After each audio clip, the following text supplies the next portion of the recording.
अस्सलामु अलैकुम वरहमतुल्लाहि वबरकातुह। आप देख रहे हैं न्यूज़ स्पीक। मैं आपका भाई आरिफ रहमान। चैनल को सब्सक्राइब करें, बेल आइकन पर क्लिक करें ताकि हमारी हर वीडियो सबसे पहले आपको मिल जाया करें। लाइक करें, शेयर करें, कमेंट में अपनी राय जरूर दें। चलते हैं खबरों की तरफ। गुजरात में इस वक्त मजलिस इत्तेहादुल मुस्लिमीन का इंटरव्यू हो चुका है और वहां सदस्यता अभियान चलाई जा रही है और बहुत जोर शोर के साथ इलेक्शन की तैयारी भी चल रही है। वहां पर निकाय चुनाव होना है। इस निकाय चुनाव में भारतीय जनता पार्टी, जो बहुत बड़ी पार्टी की शक्ल में बहुत बड़ी पार्टी है और हर जगह बहुत बड़ी पार्टी की शक्ल में भी उभर चुका है, सभी जानते हैं, इसके पास मुसलमानों को टिकट देने के लिए एक ऑप्शन नहीं, गुजरात में भी, जबकि वहां पर भी मुसलमानों के वोट से बीजेपी जीतती है। एक भी मुसलमानों को टिकट नहीं दिया गया और मजलिस के वहां एंट्री होने से मुसलमानों में और पिछड़ी जाति आदिवासियों में खुशी का लहर देखा जा रहा है और मीम पार्टी की टिकट के लिए लंबी लंबी लाइनें भी लग रही है। एक एक टिकट, जहां एक सीट है वहां पर कई लोग खड़े हैं टिकट के लिए। तो मजलिस के लिए भी बड़ा इम्तिहान का मौका है कि सही कैंडिडेट को चुनकर ही टिकट दे। तो इस वक्त मजलिस गुजरात में कामयाबी की तरफ बढ़ रहा है और उम्मीद जताई जा रही है कि मजलिस को गुजरात में बहुत फुल बहुमत भी मिल सकती है और नहीं भी होता है तो करीब करीब होगा और कामयाबी तो मिलेगी और बहुत अच्छी कामयाबी मिलेगी भाई गुजरात में। यहां पर इस वक्त कांग्रेस को यह बात हजम नहीं हो रहा है। कांग्रेस जो गुजरात में अपनी सीट, एक सीट बचा नहीं पाई, मजलिस के वहां एंट्री से कांग्रेस को हजम नहीं हो रहा है और कांग्रेस उसके तरह तरह के विरोधी में और तरह तरह के बयानबाजी में लगे हुए हैं कांग्रेस के नेता।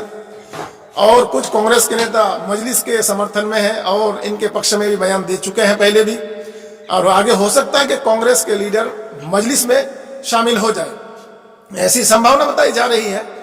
पर वहां पर निकाय चुनाव होना है गुजरात में और मजलिस को अच्छी खासी कामयाबी वहां मिलेगी, ये भरोसे के साथ और उम्मीद के साथ इस बात को कहा जा रहा है। वहां के लोग भी मजलिस में बहुत खुशी और तोड़ जोर के साथ जुड़ रहे हैं।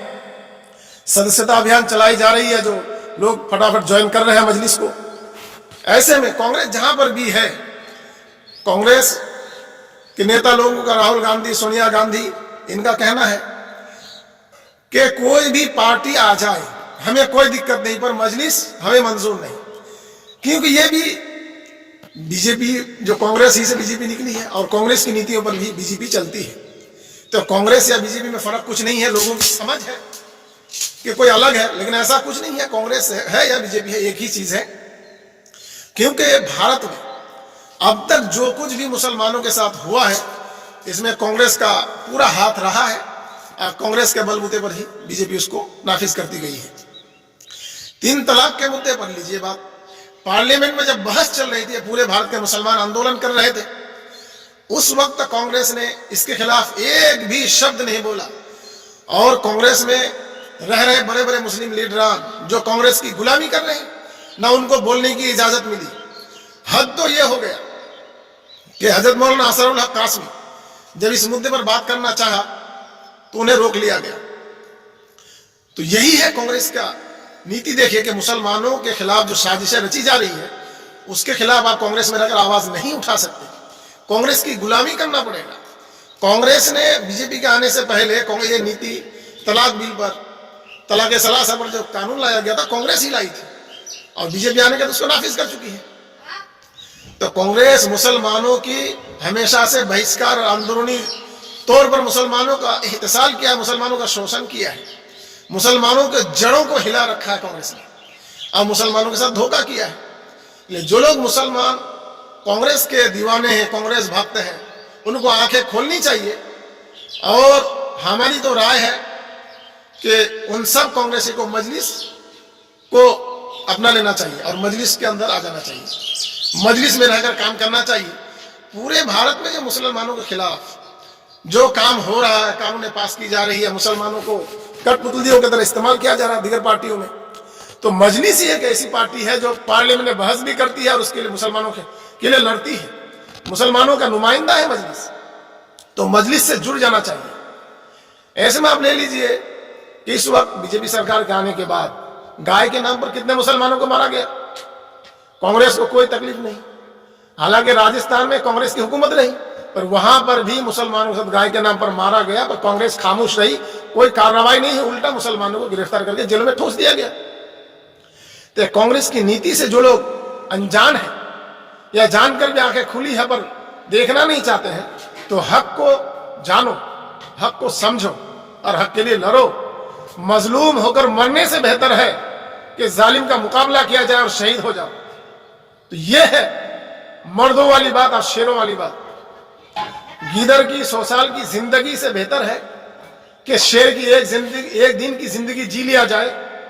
एक दिन की शेर की जिंदगी और 100 साल की गीदड़ की जिंदगी पर भारी पड़ने वाला है।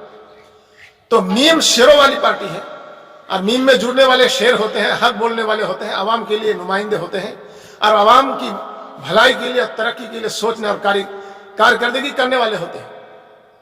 मजलिस पार्लियामेंट में जब तलाक़े सलासा पर बात कर रही थी तो पश्चिम बंगाल की सीएम ममता बनर्जी की पार्टी की तरफ से, टीएमसी की तरफ से फुल बहुमत सपोर्ट था बीजेपी को कि कानून बनाया जाए और इसने पूरा सपोर्ट दिया। उसके खिलाफ जो वोटिंग हुई थी इसने वोट भी नहीं किया, इसने किसी को भेजा ही नहीं, पूरा सपोर्ट किया उसको बीजेपी। और कांग्रेस तो गुपचुप अंदर वो तो समझौता कर चुकी थी। गाय के नाम पर जो मारा गया, एक गाय वाला कानून भी कांग्रेस का लाया हुआ है। ऐसे में कांग्रेस ये भी कर सकती थी जब उसकी हुकूमत थी कि गाय को राष्ट्रीय पशु घोषित कर दिया जाता, तो आज ये फसादात नहीं होते। पर कांग्रेस ने ये नहीं किया, उसको तो सियासत की पड़ी थी, हिंदुओं का वोट भी लेना था और मुसलमानों का वोट भी लेना था, इसको मारना भी था ताकि कहीं मुसलमान काबिज ना हो जाए, मुसलमान कहीं पार्लियामेंट में आकर बैठ ना जाए। ये कांग्रेस की शुरू से दुर्नीति रही है। और बाबरी मस्जिद का ताला खुलवाने वाले कौन? कांग्रेस। तोड़ने वाले कौन? बीजेपी।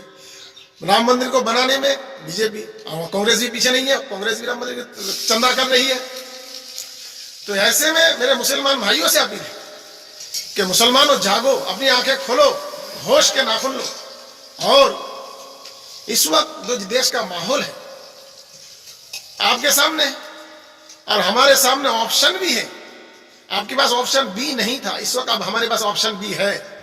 हर स्टेट में लगभग ऑप्शन बी है। ऑप्शन बी क्या है? ऑल इंडिया मजलिस इत्तेहादुल मुस्लिमीन है।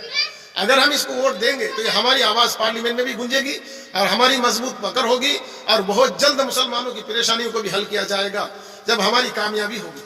तो ऐसे में हर हाल में अन्य पार्टियों को बाय बाय कहकर मजलिस को मजबूत करना है।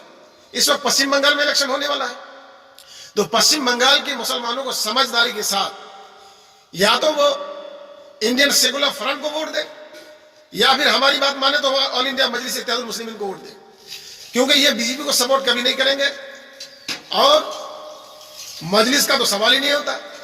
सपोर्ट अगर होगा तो ममता को होगा, तो वोट मीम को ही देना चाहिए।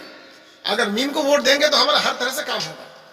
एक तो जो ममता ने वादा किया वो सब काम भी होगा और साथ में अन्य काम के लिए भी पहल की जाएगी और मुसलमानों को एक मजबूत रहबर मिलेगा, लीडर मिलेगा।